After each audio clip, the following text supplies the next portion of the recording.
ഇന്ന് നമുക്ക് ചേമ്പ് കൊണ്ട് നല്ല ടേസ്റ്റ് ആയിട്ടുള്ള മെഴുക്ക് പുരട്ടി എങ്ങനെ ഉണ്ടാക്കുന്നത് നോക്കാം. അപ്പോൾ അതിനു വേണ്ടി ഞാനിപ്പോൾ ഇവിടെ 3 കഷ്ണം ചേമ്പാണ് എടുത്തിട്ടുള്ളത്. അപ്പോൾ അതിൻ്റെ ആ തൊലിയൊക്കെ കളഞ്ഞിട്ട് ഞാൻ ഇതുപോലെ ചെറിയ കഷ്ണങ്ങളാക്കിയിട്ട് കട്ട് ചെയ്തെടുത്തിട്ടുണ്ട്.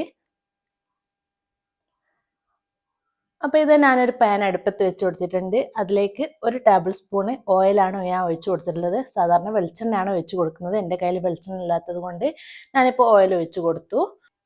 ഇനി നെയ്യ് ചൂടായി വരുന്ന സമയത്തേക്ക് നമുക്കിതിലേക്ക് കടുക് ഇട്ട് കൊടുക്കാം. അപ്പോൾ കടുക് പൊട്ടി വരുന്ന സമയത്ത് നമുക്കിതിലേക്ക് ഒരു 10 ചെറിയ ഉള്ളി ചെറുതായിട്ട് കട്ട് ചെയ്തത് ചേർത്ത് കൊടുത്തിട്ടുണ്ട്. അപ്പോൾ ഇതുപോലെയുള്ള ഐറ്റംസ് ഒക്കെ ഉണ്ടാക്കുന്ന സമയത്ത് നമ്മൾ ചെറിയ ഉള്ളി കുറച്ചധികം തന്നെ എടുക്കാൻ ശ്രദ്ധിക്കുക. അപ്പോൾ മാത്രം നല്ല ടേസ്റ്റ് ഉണ്ടാവുള്ളൂ. അപ്പോൾ ചെറിയ ഉള്ളി ഇട്ട് കൊടുത്തതിന് ശേഷം നന്നായിട്ടൊന്ന് വഴറ്റി കൊടുക്കുക. നന്നായി വഴന്ന് വന്നാൽ ഇതിലേക്ക് 1 ടീസ്പൂണ് വെളുത്തുള്ളി ചതച്ചത് ചേർത്ത് കൊടുക്കുന്നുണ്ട്. അതുപോലെ തന്നെ ഒരു 2 തണ്ട് കറിവേപ്പില കൂടെ ചേർത്ത് കൊടുക്കുന്നുണ്ട്. എന്നിട്ട് എല്ലാം കൂടെ നന്നായിട്ടൊന്ന് മിക്സ് ആക്കി എടുക്കുക. ആ ഒരു വെളുത്തുള്ളിയുടെ ആ ഒരു പച്ചമുളകൊക്കെ മാറുന്ന വരെ നന്നായിട്ടൊന്ന് മിക്സ് ആക്കി എടുക്കാം. ഞാൻ ഇപ്പോൾ ഇതിലേക്ക് ഒരു 1/4 ടീസ്പൂണ് മഞ്ഞൾപ്പൊടി ചേർത്ത് കൊടുക്കുന്നുണ്ട്. അതുപോലെ തന്നെ ഒരു ടീസ്പൂണ് മുളക് പൊടി കൂടെ ചേർത്ത് കൊടുക്കുന്നുണ്ട്. എന്നിട്ട് എല്ലാം കൂടെ നന്നായിട്ട് തന്നെ ഒന്ന് വഴറ്റിയെടുക്കാം.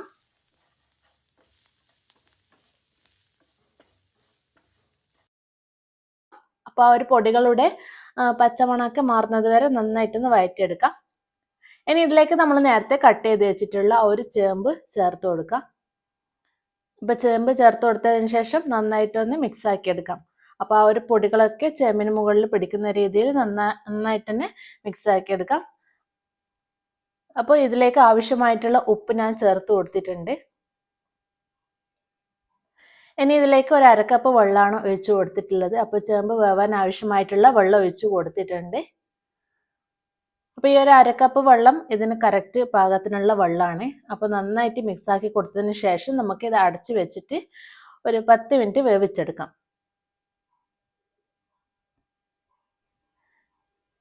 ഇപ്പം ഇത് നമ്മൾ വെള്ളമൊക്കെ മുഴുവനായിട്ട് വറ്റിയിട്ടുണ്ട്. നമ്മളെ ചേമ്പൊക്കെ വെന്ത് വന്നിട്ടുണ്ട്. അപ്പോൾ ചേമ്പ് വേവിക്കുന്ന സമയത്ത് ഒരുപാട് അങ്ങ് വെന്ത് കുഴഞ്ഞു പോവരുത്.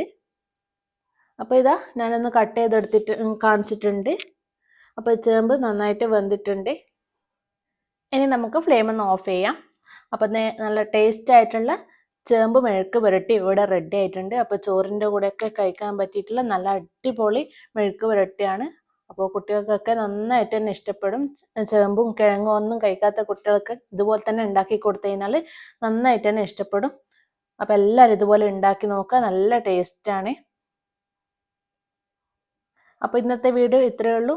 പുതിയൊരു വീഡിയോ ആയിട്ട് വീണ്ടും കാണുന്നത് വരെ എല്ലാവർക്കും താങ്ക് യു.